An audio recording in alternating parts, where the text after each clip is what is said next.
an Unspoiled Network podcast.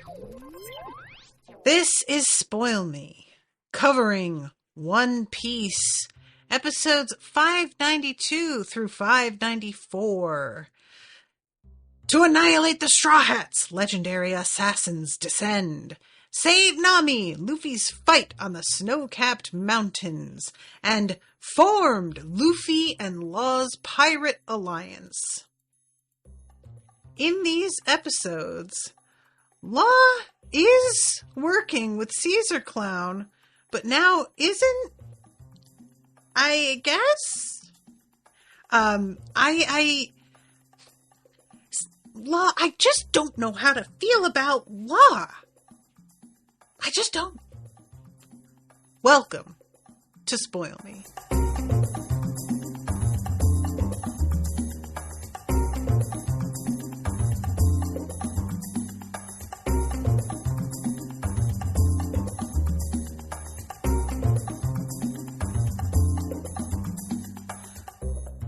Welcome to the show, everyone. I am Natasha. Thank you very much to Florian for commissioning this episode. So, y'all, this is such a weird thing because I just didn't,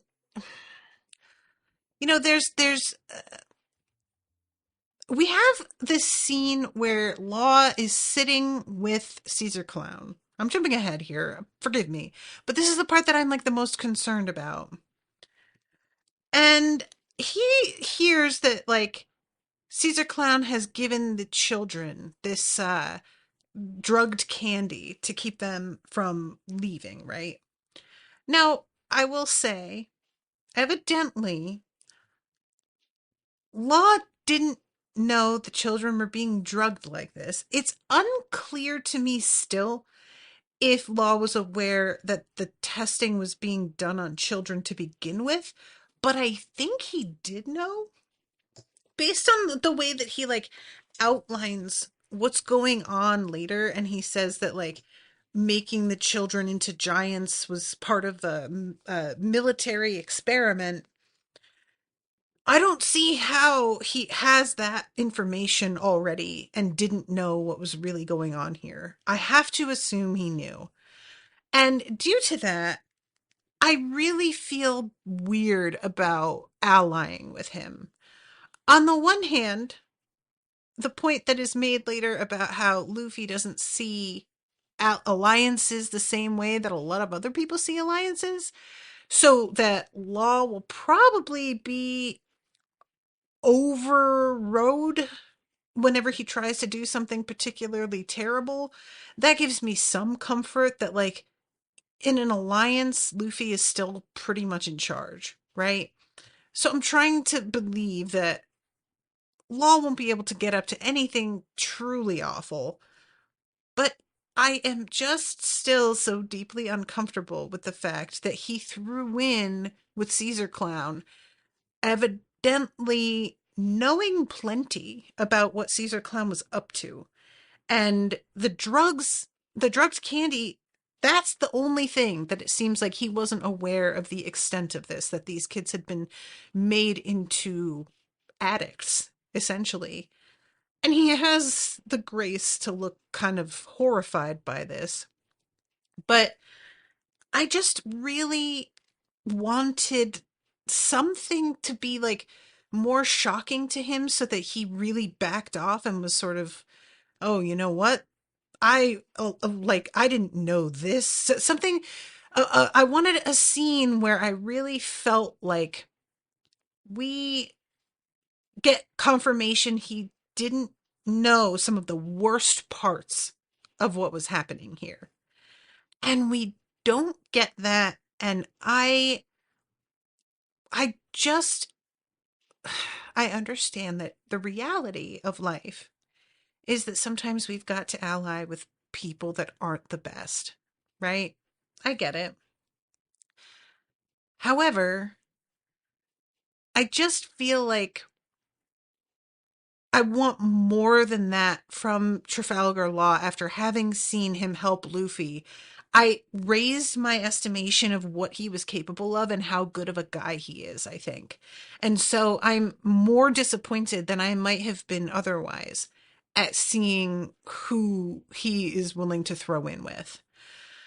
So anyway, I'm going to back up, start at the episode 592 to annihilate the Straw Hats. And we get the story in this one about exactly how Trafalgar came to be here in the first place. So he's being told about these two, the two that are sent to take care of the Straw Hats, and the vibe in there. It's just this is really the thing, you guys. Like Trafalgar is just chilling in what feels sort of like the living room with Caesar and with this green woman, this bird woman, listening to them talking about how three of the straw hats are dead. And while he doesn't look super happy about it, he doesn't do anything here. And this is what I'm saying. I just don't feel like I understand him. So the two Yetis, the Cool brothers, they are reporting that they killed three of the Straw Hats. And of course, that does not turn out to be the case. I don't know how they made this big a mistake, but evidently they did. And they are being sort of like there's a sort of in between gopher that is like, wait, you killed them? And they basically say, hey, if you didn't want us to kill them, you should have picked somebody else to do the job. Which honestly is kind of funny because this is something that is in a lot of different properties that I have covered. It is sort of the sentiment often is if you are a very good fighter, it can be more difficult to fight to surrender than it is to fight to the death. That stopping fighting in time, it's not easy to do if you are somebody who is super aggro and also tends to be more powerful than the people around you. And I just really got that from these guys, that they're just like, if you ask us to do a thing, it's the equivalent of firing a missile.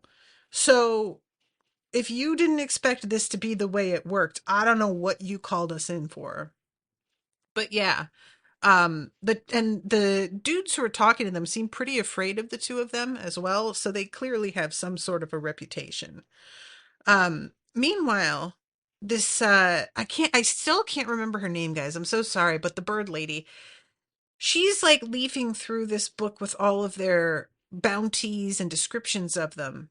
And she is saying how disappointed she is because she really thought, based on the reputation that these guys had, that they were going to be more of a barrier, a more difficult to beat. And she's just sort of like, I was kind of interested in seeing what happened with them, and already they're taken out. So this is when she brings up the fact that Trafalgar helped them, like, and has met them a couple different times. And Caesar reacts to this pretty much the way that you would expect, by thinking that Trafalgar summoned the Straw Hats here on purpose. And it's a weird thing because, the Straw Hats end up here. I think it's just a turn of phrase later, because the Straw Hats are here by accident, really. They managed to pick up a signal from somebody calling for help, right? And yet, later on, Trafalgar Law meets with Luffy and is like, I wanted you to meet me here so that we could talk. And it just sort of felt like he was saying, I wanted to meet you on the island, but I think he just meant, I left Caesar Clown's little, what's the word I want here? Lair, I guess, so that we could talk. Um, So yeah, Caesar Khan draws a fucking gun on him and is like, what? I can't believe that you would do this. And Trafalgar Law is like, dude, I didn't know they were even here until I ran into them out front. And if I had known that was who you were dealing with, I would have told you not to just lock them in a cell because that isn't going to work. These are not people that you can just put in a cell and leave alone and they're not going to get out. And he calls Caesar Clown negligent, which I thought was actually kind of dope. Um, I wasn't able to drive the Navy out, and it's thanks to you. If this operation were exposed, it'd be just as bad for me as it would for you. Why, though? Why exactly? I still. And I. When he says, I tried to clear them off and that didn't work out because of you, is that. I'm trying to think back to how it went, and I'm not entirely sure if that's true. I feel like it was more a this maybe it's the fact that he didn't know about the kids or that he wasn't informed about the Straw Hats, and so them coming running out the way that they did made him look bad to the Marines and like he was sort of in league with them. I guess that's what he means, is just if I had been kept more informed, none of this would have even happened. Um so anyway, getting bogged down in this a little bit, but it's honestly the part that I find the most interesting is the relationship between Caesar Clown and Trafalgar. It's sort of fun because like a lot of times you guys, I have this when we come across new villains in this universe, it really can be kind of all over the place the way that I feel about them. We have had some really fun ones, some compelling ones, and then we have had some real stinkers. And I really am enjoying the dynamic here of Law being in the mix, somebody that I otherwise like, because it throws a different angle onto everything. And Caesar Clown is a villain that he is actually standing on his own, a pretty solidly built villain, I think. You guys, like my particular aversion to medical experimentation, it could either work for or against him. And I feel like it's working for him. It's making him more scary. It's making this whole thing feel really icky, which makes him seem more intimidating and like somebody like, no, we really need to deal with this guy, you know? But even so, had I not felt as compelled by Caesar Clown alone as I do, I feel that throwing Law into the mix makes it way more interesting. I really like feel like, what am I missing here? What is happening? You know? So I this part, and the reason I'm focusing on it is because stuff with the Straw Hats, I feel like we're getting a lot of silly interactions and, you know, it's fun, but it's not as the plot isn't moving along as much when we are with them as it is when we are inside the lair. So every time we go back in here, I'm sort of like, okay, let's see what we find out now, because we're getting just little dollops of information along the way. So we have this flashback to when Caesar Clown first meets Trafalgar Law and is like, so wait, you want to stay here? And Trafalgar is saying, like, it was a pain in the ass to get here. And I know that this used to be Dr. Vegapunk's laboratory, so there must be records of all the government research that happened here. And that is as forthcoming as I am willing to be right now. Here's the deal. What I want is free roam of the lab and the island. So what do you say? In exchange, I'll provide you with my assistance and we'll stay out of each other's business. But there's one condition. You can't tell anyone I'm here. And then he says, Not even Joker. I feel like we have heard this name before, but considering how much Caesar Clown reminds me of Joker every now and then, especially around the mouth, um, I'm pretty like surprised that we've got a Joker character here. And Caesar says, "So, do you? Where'd you get that information?" And Trafalgar just says, "Would you rather an ignorant idiot wander in here or somebody like me?"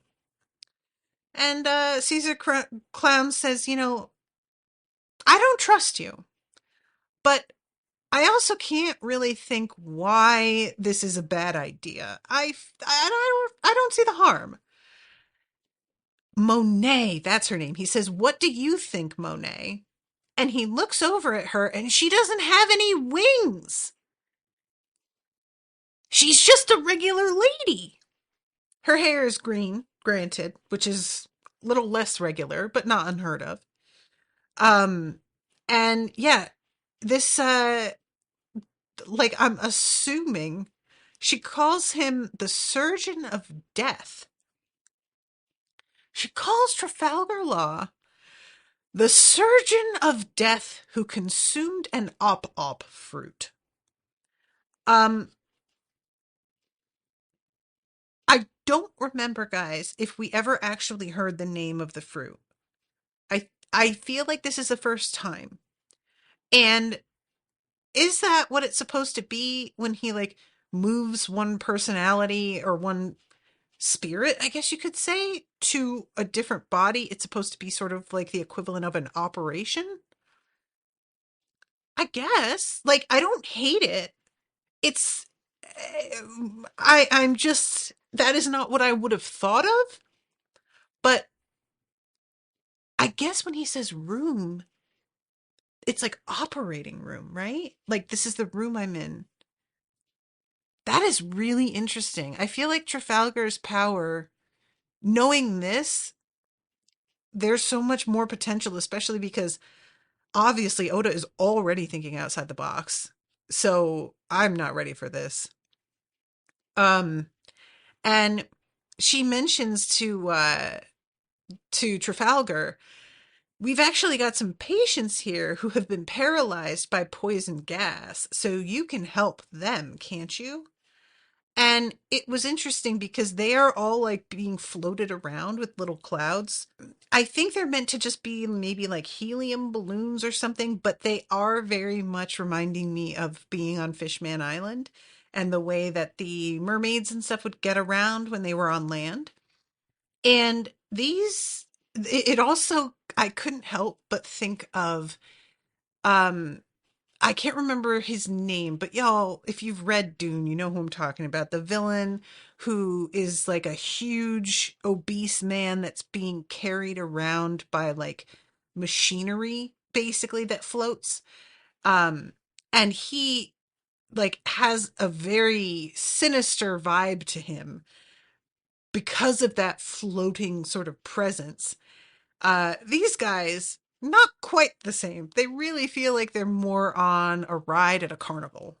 But nevertheless, it's interesting to me that, like, the way that we have seen things operating so far is that Caesar Clown does not seem to give any fucks about people being hurt by his weapons or his gases.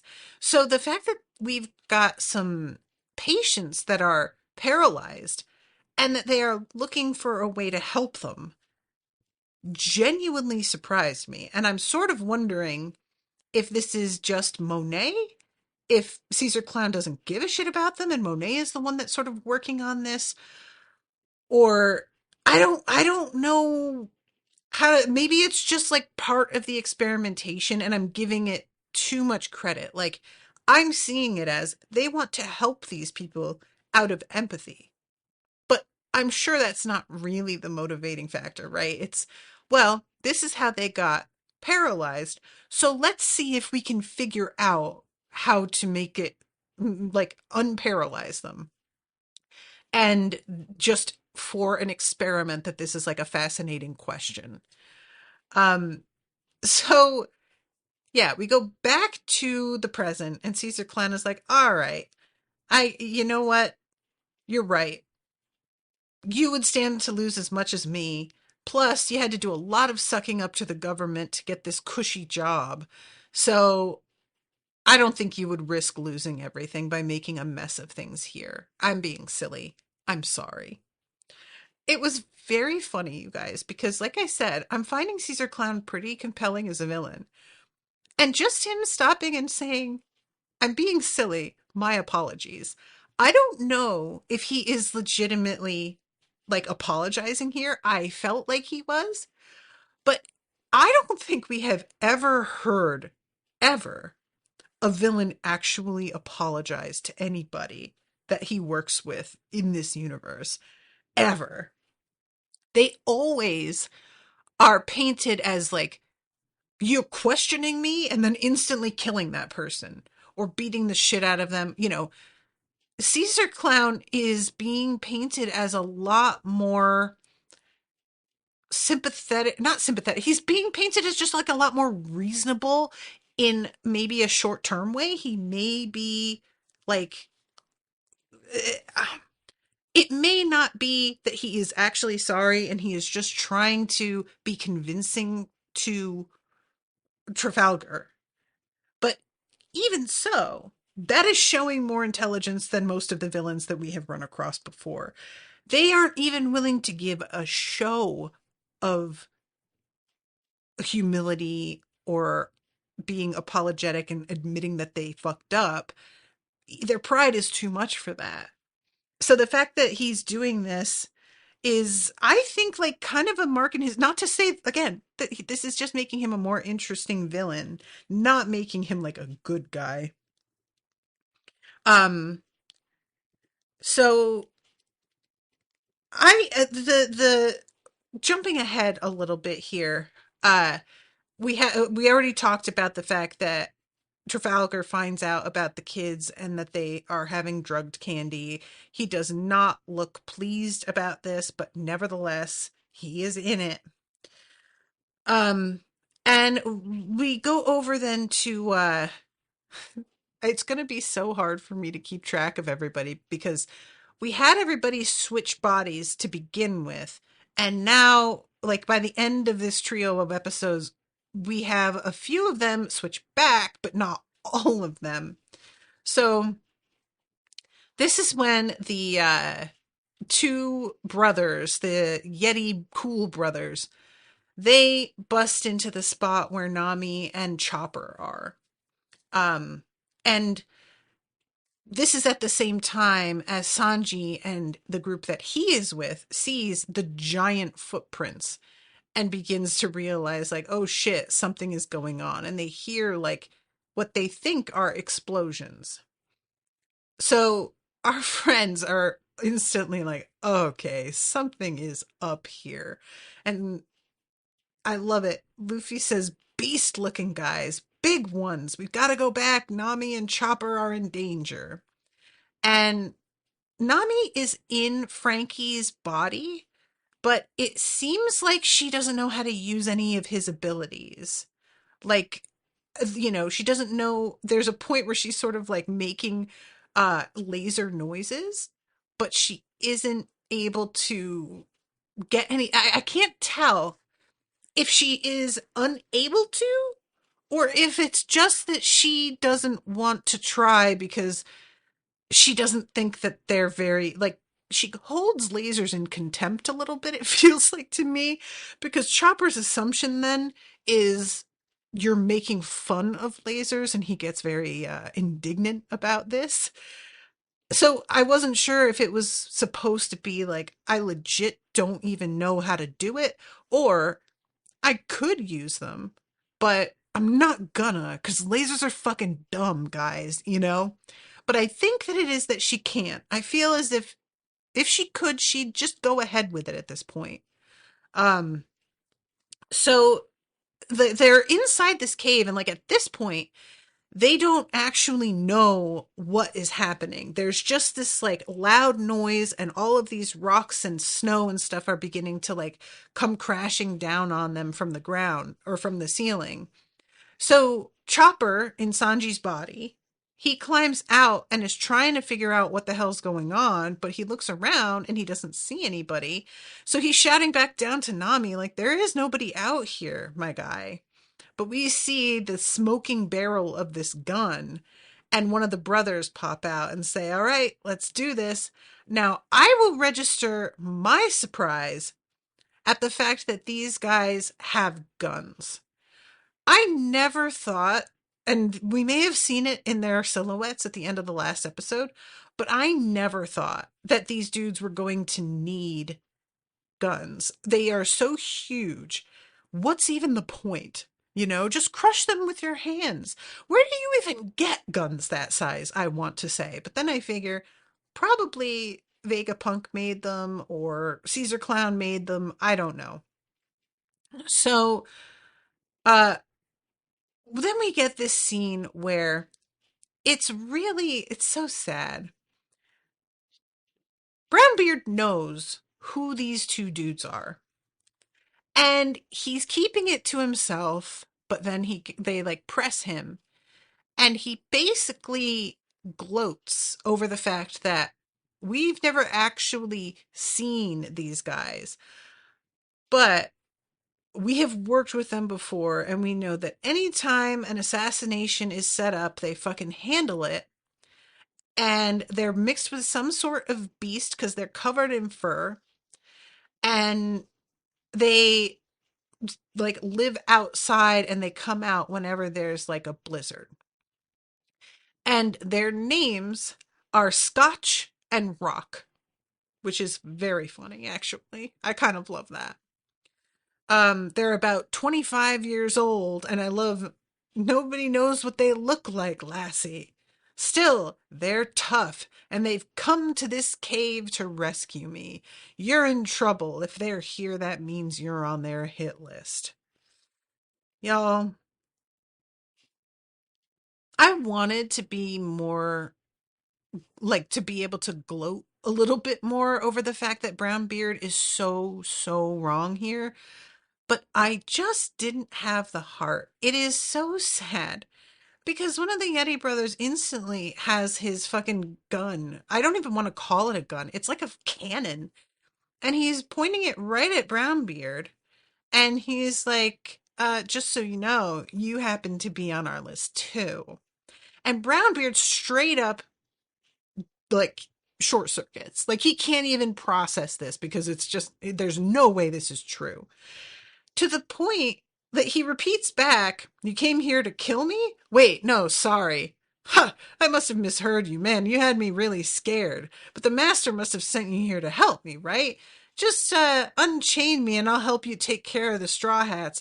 And one of them is like, you didn't mishear anything. The master sent us here to kill you.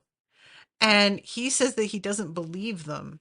So this dude brings out a transponder snail and he plays the recording so that Brownbeard actually gets to hear him just not only assign him like to be killed, but also, you know, the idiot with the braids in his beard, the one that everybody knows is a fucking moron. Like, he's just so insulting about it. He's a fool. It's been easy to manipulate him, but now he's a nuisance. So I don't need him anymore. Kill him. And honestly, y'all, I think that was what really like took it to another level. Just knowing that you have been betrayed by somebody that you otherwise trusted already sucks. But this, where it's like, not only are you being betrayed, but then you get to hear how much they completely hold you in contempt. And that is, I mean, there's something about looking back in, even in your brief moments, if he was about to die right here, you have a moment to think back to all of the times that you thought this person actually gave a shit about you or respected you or anything. And all of a sudden, you're realizing they were full of shit and they thought you were an idiot the whole time. That is so humiliating.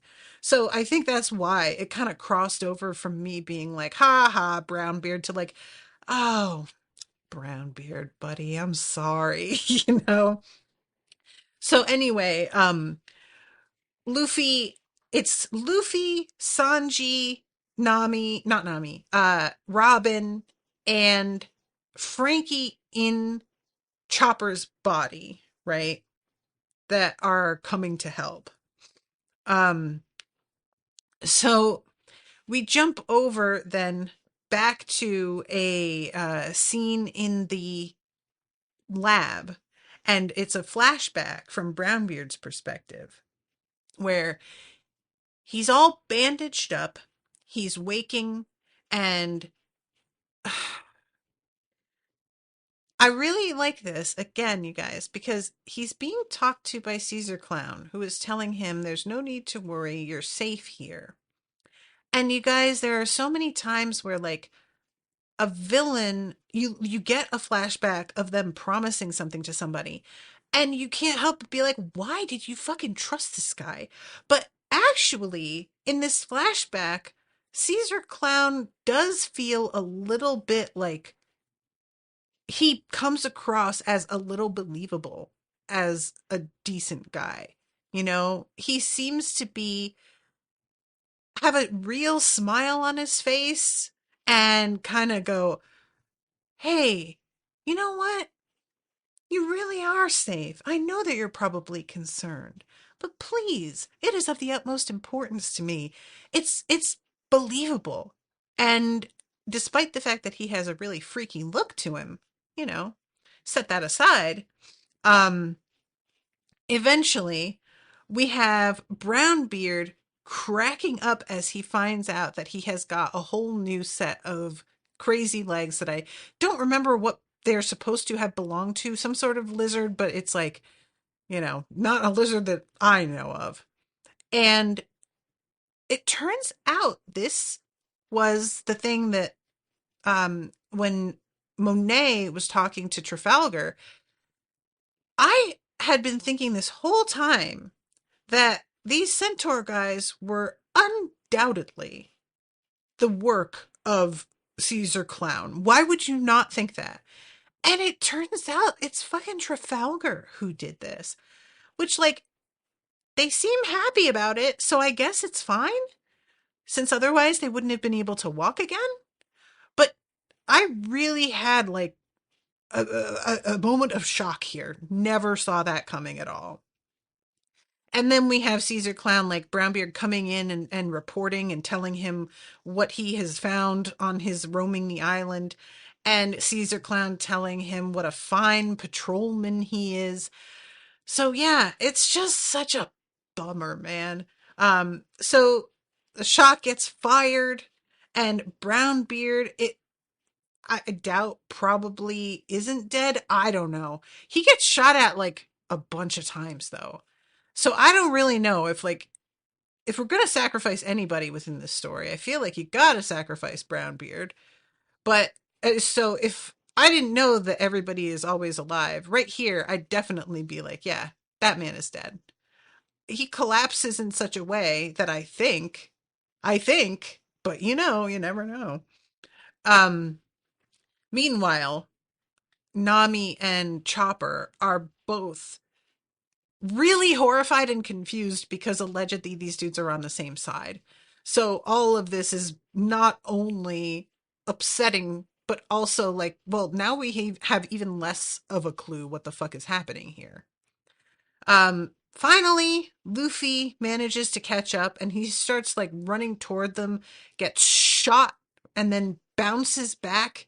And he is like a little bit more out of his element than usual because he doesn't fight dudes this size, and also in the snow that adds a sort of a little bit of a hiccup to his thing. So, you know, he gets stuck in the snow at one point and gets distracted.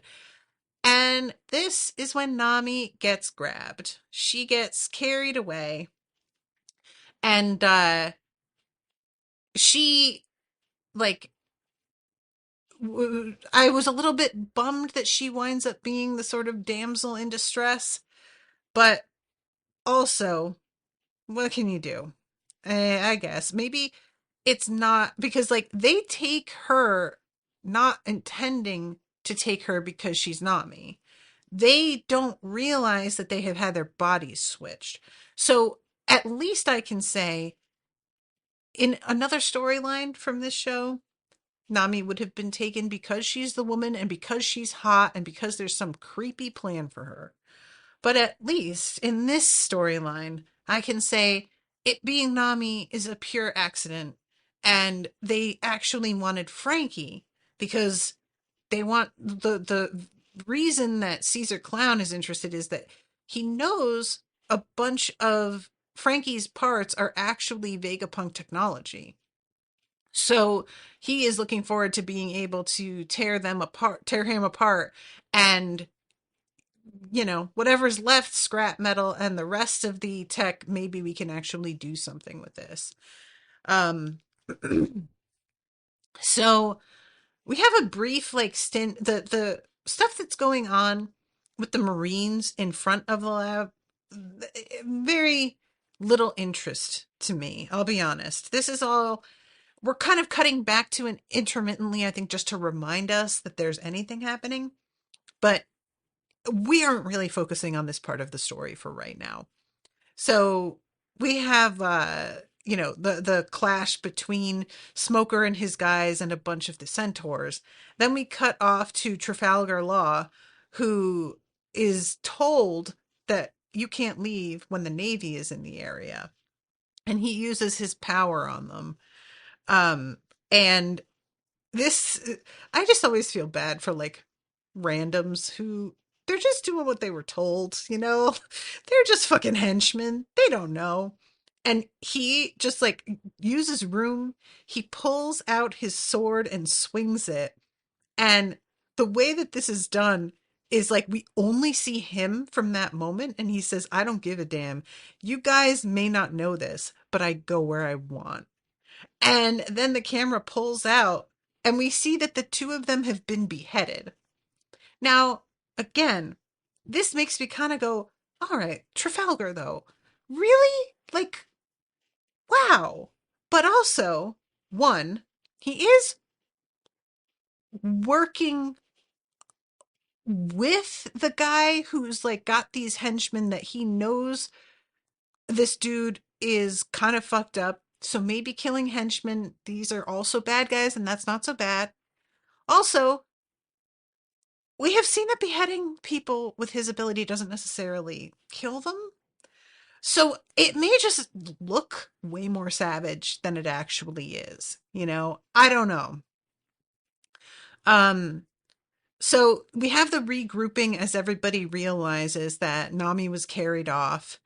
And Frankie, who is in Chopper's body, is getting very frustrated with the limitations of being this tiny furry animal. So Chopper, like, he asks him, I love it. He asks Chopper for some of those, what do you call them? Oh my God, I've already forgotten the name and they just said it. But whatever the little power balls are, that's the word I want. Uh, and he is demanding that he use one so that he can get bigger and be in a body to which he is more accustomed. And Chopper is like, dude, they're in your pocket already. Like you're in my body. So that's where they already are. And I love that. Just Frankie being like, wait, they were there the whole time? And Usopp's like, yeah, it's his stuff. Where else would they be? At first Chopper is like, you are going to be unable to control this. Like, I don't want you to take them. But Frankie argues they don't have time to have a fucking discussion about this. He believes he can do it. Please just let him do it. Um, and he gives him one and says, try to do Kung Fu Point like I did earlier. And without listening, Frankie just pops the whole thing in his mouth and surges up to giant size and instantly like loses control of himself. It seems like he is just barely he tries to smash Luffy. He does not know what the fuck is going on. This was not a good idea. Eventually, he does do something helpful, but it's not on purpose. So yeah, this kind of throws a wrench into things. Um, so let's see, we have the guys coming in and reporting to Caesar Clown. We were able to stage an ambush, sir, but and we cut to outside and all of these centaurs like, being kind of beaten down by a lot of these Marines in a way they clearly weren't expecting. Like at first they're on top of it. And being centaurs, they do have centaurs implies that they all have horses for their bottom half, and they don't. Some of them have goats, which is actually kind of awesome because especially in this area where it's really mountainous, I feel like that would be particularly useful. Um but yeah, this is when Smoker runs in and just begins to absolutely lay waste to these guys. Smoker into Shigi's body, by the way, which of course means we need to zoom in on her titties as she runs by. Um, so inside, Caesar is like, wait, so we're having trouble? And he turns and looks at his guys who back off immediately and try to be like, no, no, no, we've got it under control. But Caesar Clown says, well, in that case, and he turns to gas. He grabs a bottle and fills a glass with wine. And he says, I'm sure the Navy will make excellent test subjects. This is a golden opportunity. And he tosses a little tablet of something into the glass. It changes color. And he says, contact all the centaurs and make it quick. Tell our soldiers to evacuate at once unless they want to die. And we eventually get to see what this is, I think. Although this doesn't really look like a living thing. But what do I know about how this works? Um, so let's see. I'm trying to because I'm actually running out of time because there's like a fair amount to talk about in these 3 episodes. I love Nami saying, I understand that I'm cute and voluptuous and that you wanted me all to yourselves. Oh God, she keeps forgetting that she's in Frankie's body. Just wait until Luffy gets here. He'll kick your hairy butts into next week. Oh, so this is when a breeze begins to kick up, and these two dudes begin to actually shiver. I was surprised because they're covered in fur, so I kind of thought that they would be immune to the cold. But evidently, it's no problem for Nami. In Frankie's body, I guess he really doesn't feel it the same way. Um, so I'm gonna have to like move through this a little bit. There is some of this that I've already talked about, but so let's see. Sorry guys, I'm just there's a point where the centaurs outside, the doors, like there is this bright light that is coming between them and sort of pouring outward, and they say, hey, I just heard something moving around in there. Nah, it can't be. Look, I don't like this. We were told not to come near here, right? So don't open the door. Let's just go. But the master told us about this place and he said he wants us to open it. You do trust the master, don't you? No, that's not what I mean at all. Then lend me a hand. Hurry. So this is it's described in the subtitles as a sloshing sound, which yeah, I guess that's the best way to describe it probably. But eventually we see that it's this like slime. It's just called slimy, if I'm not mistaken. That's what he says it's called. Um long story short, eventually these two Yeti brothers are taken out, and it's we managed to rescue Nami, and she has gotten grabbed up by one of them and he like runs off for a bit, but yeah, we take care of this eventually. um because Luffy is just determined. We can't, when it's his friend on the line, absolutely no question. So he's pursuing, and this is when Law turns up and he decides to help, but it's because he is trying to make a deal with Luffy to join up forces so that they can kill one of the emperors. And he says there are only two ways to live in the new world: fighting under the umbrella of the four emperors or fighting against them. And you don't strike me as the type who likes to work under someone else, which he's going to find out how true that is shortly. So, and Luffy confirms this, you can work with me. And they're like, well, what do you mean? Because Nami's here in Frankie's body still. And she keeps trying to tell Luffy. She actually calls Trafalgar a sleaze bag, which I really liked. But yeah, he says, I've got a good plan and I want to take down one of the four emperors. So tell me, are you in? And of course, Luffy is in. No question. Um, and he says our first target is, and we get a lot of wind sounds and a lot of terrified faces of the people around once they hear this, but we don't actually hear the name of our first target. So everybody, like, mostly kind of says, Luffy, you're insane, except for Robin, who's like, you know what, Luffy, I'm willing to go along with this actually. But I do need you to understand that pirates just betray each other. Like, that's just the way it works. So you got to be ready for that. You trust very quickly, and that concerns me. And so Luffy just turns to Trafalgar and says, are you going to betray me? And Trafalgar says, no. And he says, see, oh my God. I really did like that moment, actually. I genuinely did. Um, and then he flatters all of them by saying that he knows what great fighters they are and that they'll protect him. And they all seem like this genuinely wins them over in a way that I kind of felt like was out of character for some of them. But it's fine. We need to get them on board with this, and we're just going to take a shortcut to get there. So, okay, I accept this. Um, and meanwhile, I love that every now and then in the midst of this conversation, we go back to Trafalgar Law, who is just standing there sweating profusely, looking like he cannot believe what he is hearing.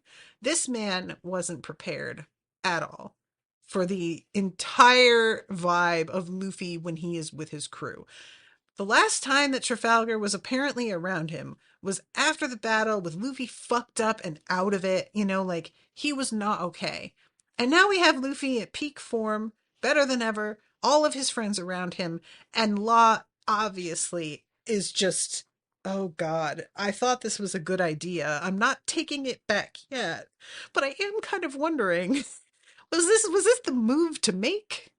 Um, he uses room and he puts Frankie back into Frankie's body, but now Nami has been moved into Sanji's body because her body isn't present. So they can't send her all the way back because she's out of the circumference of room, that barrier. Meanwhile, Chopper, who has been put back in his body, is very fucking irritated because he is all busted up and is just like, who did this? What the hell, guys? Did you not think that maybe you could take it easy on me? And both Luffy and Frankie each blame each other, which of course they do. Um, so we have then the conversation about Nami wanting to help these kids. And there is like basically, again, pointing to the fact that, like, I think maybe Trafalgar isn't a good person, really. when they say they want to help the kids, he says it's too much work. They're addicted to drugs. And Chopper's like, yeah, we fucking know that, dude. We want to like fix that and take them home. And, I don't know what we're supposed to do about how huge they are, but obviously, Trafalgar isn't really that bothered by this at all. And he says that the world government has been conducting experiments for ages to try and turn people into giants, which is really interesting because I have kept asking about why some people are so much bigger than others in this world. And I don't know if everybody, like, who we have come across who's huge is meant to have been a direct result of this experimentation, or if there is some of that, but not all, or if this is just Oda sort of trying to retcon the reasons behind that, I don't know.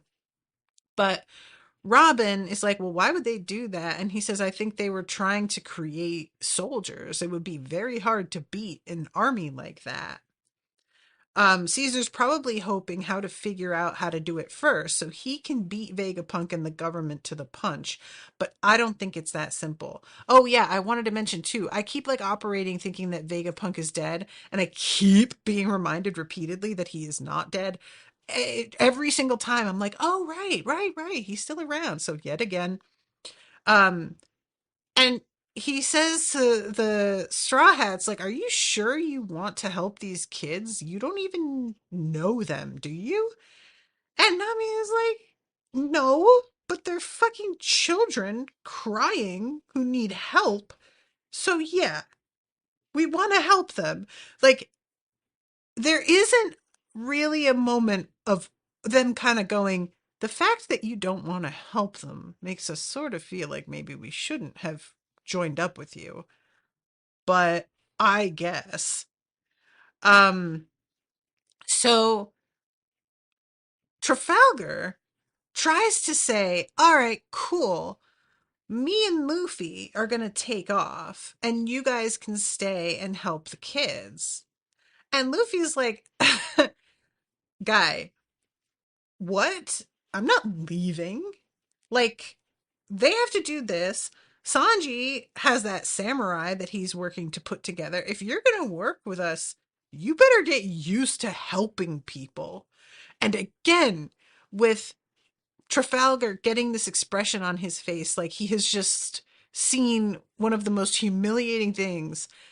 He just, the idea, he really doesn't know very much about the Straw Hats at all. He really should have researched them a little bit beyond their capacity for creating havoc and combat.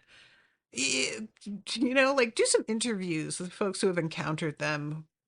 Like, just, you got to find out more about these guys. Um, so yeah. Uh, Finally, Trafalgar says, fine, we gotta hurry up. Like, you guys figure out how to put the samurai back together, and I am going to figure out about the drug that was given to the children. That'll be my job. Um, so, which makes sense as he is the operator guy. And he wants to take Chopper with him because he is the doctor, but Chopper isn't able to walk. So they have to tie Chopper to Trafalgar's head in yet another humiliation for this guy. You all, I love this all so much. Trafalgar is just so serious and just like in general feels like such a cool guy that every bit of him realizing that these badasses he is trying to ally himself with are operating on some very different shit than he is, it is such delightful candy. I love it. I eat it up. It is so funny. It's not getting old for me at all. I just want this to keep happening. I really like it. Like, literally everybody is laughing at him. Even Robin, she's usually so stalwart, and she's over here just like, idiot. Um, so All right, then we go back to these fucking centaurs who are pushing this door open. And at first, when they open it, they don't see anything. It's very dark in there. And you just get a vague sense of something like hovering way back. And finally, one of them says, "Wait a minute, what's that?" And you just see this like huge shape with bubbles sort of moving through it. And one of them walks closer up to it and then begins to choke and collapses on the ground. And this thing opens its eyes, so to speak. It's got these two like glowing. It's alive, I guess, but it's pretty wild. I guess it's brought to life, but it doesn't. I don't. Is it permanently alive, or does it like have a? Does it wind down? I don't know. Um, jump over to Chopper, and I love this, you guys. So Chopper, basically, Trafalgar is like, look, I tried to tolerate the hat thing. No, I won't have him be tied to my head. I will tie him to my sword and hang him over my shoulder. But he tells them Caesar wants to kill you guys, and he is going to send more people after you because he wants to take these children back. So he isn't going to let up until he gets what he's after. Before the incident 4 years ago, when he became a criminal, he was a government scientist. Punk Hazard is restricted territory. If word gets out that somebody's been living here, then Caesar will be forced to leave his hideout. That's why he'll stop at nothing to kill all of you.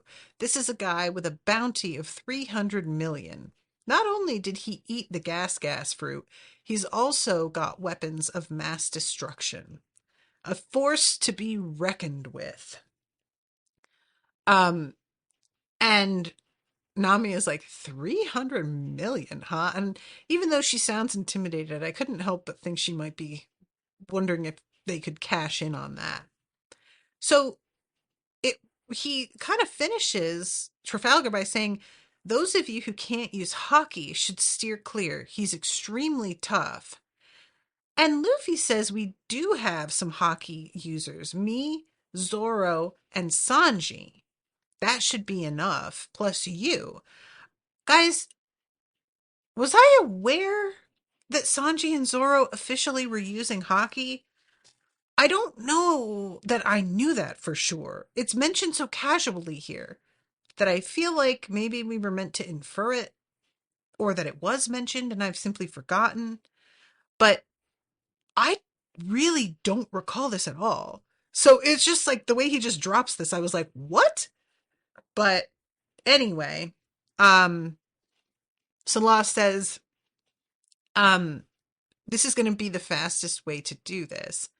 Um, and he says, let's see, what we're after is chaos, not money. And they're all like, I don't get it. And he says, I'm not going to explain it now.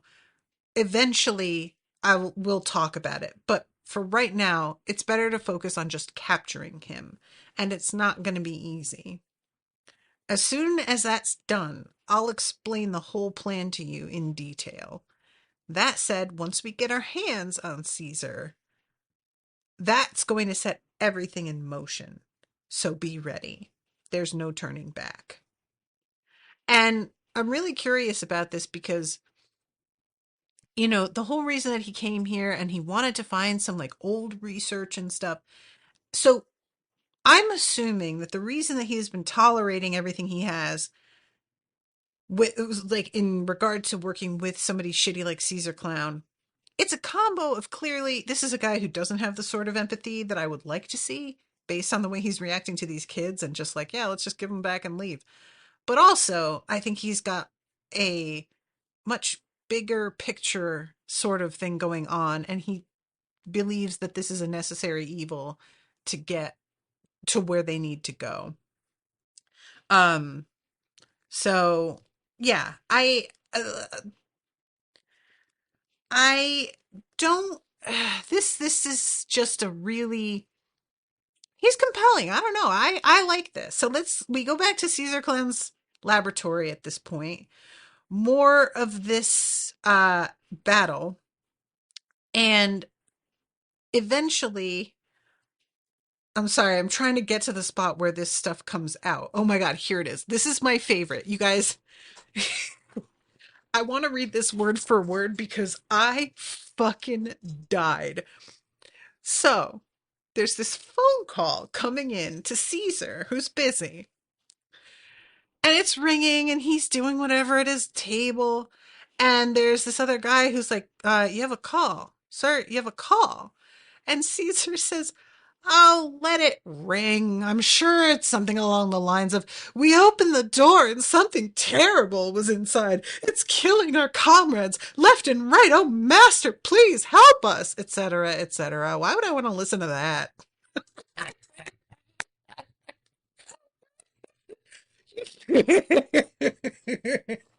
This Oh my God. The whole the script itself and then the delivery, it's so funny. It is so funny. I really enjoy this guy a lot.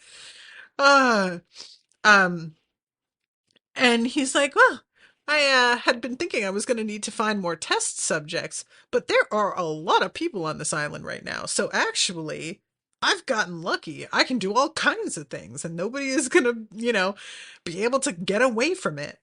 So then we see this slime that has just been released, and it's like following these dudes through the fire area of the island.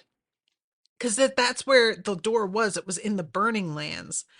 And there's only, I think there had been like five, like to start with, that were trying to open the door. But at this point, there's only two left. It seems like everybody else got gassed, or maybe the slime smothered them after they got knocked out from gas. It doesn't really matter. But this stuff is cool looking too. It's like this purple red, which is one of my favorite like color combos. Um and they think that they have finally lost it, and they like come to a stop, and I was sort of going, "Guys, what are you doing? Never stop running. Get down to the water if you fucking can. Honestly, get up into a higher area." They keep trying to flee down alleys, and granted, this stuff is smashing most of the towers that get in its way. But if you kind of tried to aim for like mountains, it doesn't seem like it has upward motion.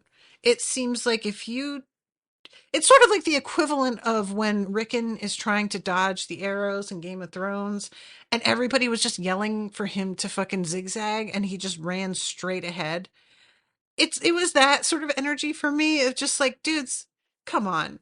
Can't you just please use your heads for a second here? And it was so sad because they keep yelling like, "Master, why? Why would you do this?" And just the fact that they didn't see this coming, it's so pitiful. Um, so the gas comes ahead of this thing, and you see it sort of like rise up into the air very clearly. We're doing a different thing now all of a sudden than what it looked like. And as it rises up, we cut back to Caesar, who's like, "Oh, you don't know my pet, do you? It's a rare specimen. Its body is made of deadly slime." And we cut back to these poor centaurs that are falling down, choking to death. And Caesar says, "It can be a bit much, but I can't allow anyone to leave this island." And so, like, his intention is basically, "I'll kill everybody here. No problem. I'll just, Um, and I do sort of want to know. Oh, he doesn't call it slimy. He calls it smiley. I kind of like the fact that it's not slimy, that it's smiley. That's creepier. That's a better name, I think. Um, so maybe it was a living thing in the tablet, You know, because I was looking at this wine thing and being like, oh, you added something to the wine to create a thing. But maybe the tablet is like a dormant creature and putting it in the wine brought it to life. Maybe that is how it's looked at, you know, I don't know. But either way, we get this really intense moment of the camera pulling back and seeing this creature with its glowing eyes staring down at these two poor, I believe now dead centaurs. And that is the end of the episode. And I was like, these poor guys, they just keep being fucking played for fools. So, all right, I have got to wrap this one up. But yeah, I really like these episodes. These were super fun. So I'm looking forward to the next ones. Thank you guys again so much for listening. I appreciate you all. And until next time, toodaloo, motherfuckers.